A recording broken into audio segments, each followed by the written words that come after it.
السلام عليكم ورحمة الله، ازيكم؟ يا رب تكونوا بخير. ان شاء الله النهاردة هقول لكم على طريقة عمل البصارة للمبتدئين. سهلة جدا وجميلة، وبالمناسبة احنا اصلا بنحبها في الصيف مش في الشتاء، لان هي اساسا بتتاكل ساقعة وبتبقى جميلة جدا في الصيف طبعا. فطبعا هي اذواق، بس احنا بنحبها في الصيف ما بناكلهاش في الشتاء يعني.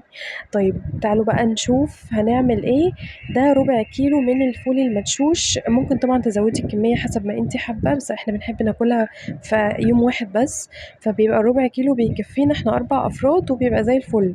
هنحتاج كمان بصلاية كبيرة وحوالي 4 أو 5 فصوص توم كبار، وحزمة من الشبت وحزمة من البقدونس مغسولين كويس ومتقطعين أي قطع وأي شكل انتي حباه. والفروع برضو موجودة عادي مفيهاش مشكلة. ودي كانوا بصلتين كبار هنقطعهم كده عشان القلية اللي بتبقى على الوش. وحطيت عليهم شوية نشا وهنقلبهم كويس. طبعا هنقلي البصل بقى، ده بيبقى احلى حاجة اصلا في البصارة والكشري والكشك والحاجات دي كلها، بتبقى احلى حاجة فيها البصل اللي هو المقلي القلية الجميل ده. هي بس انا بكتفي بشوية نشا. وطبعا ما يبقاش مبلول قوي عشان ما يبقاش فيه ميه، ولا نحط عليه ملح علشان ما يسرطش ميه ونلاقيه لزق معانا وكده. وهنقلب فيه شويه على النار لحد ما يوصل للدرجه اللي احنا بنحبها. في ناس بتحب تغمقه قوي، وفي ناس بتحب تسيبه فاتح شويه، يعني على حسب بقى ايه اللي احنا عاوزينه يعني. هسيب شويه، هصفيهم من الزيت واحطهم على جنب للزينه اللي في الاخر. وهيتفضل عندي شويه في الطاسه زي ما هما في الزيت، هسيبهم علشان هاحتاجهم في الطبخة أو التسبيكة بتاعة البصارة نفسها. تمام. طيب الفول المدشوش بقى أنا نقعته قد إيه؟ نقعته الربع كيلو ده أنا نقعته 4 ساعات.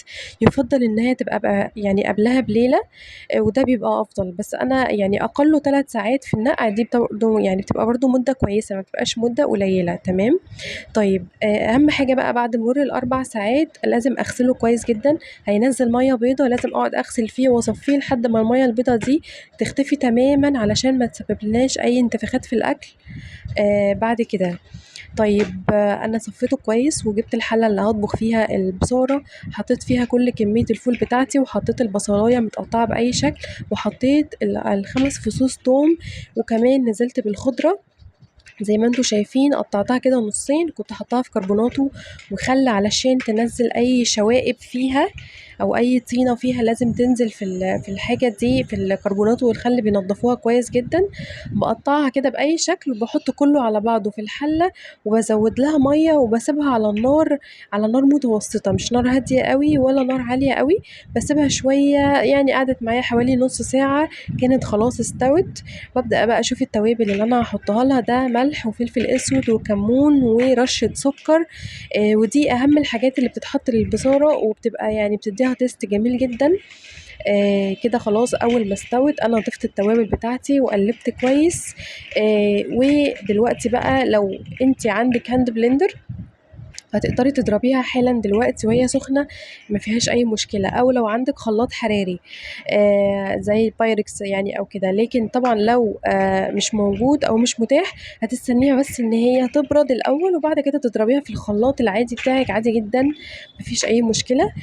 هدي القوام بتاعها كده بقى زي الفل. لو حسيتيها تقلت قوي هتزودي شوية مية. تمام. هنيجي بقى لشوية البصل اللي احنا كنا سايبينهم في الطاسة معاهم حبة الزيت بتاعهم. هنحطهم بقى دلوقتي في التسبيكة بتاعتنا بتاعت البصارة، وهنقلب كويس، مش هنضربها ولا أي حاجة، هي أصلا بتبقى حلاوتها في كده.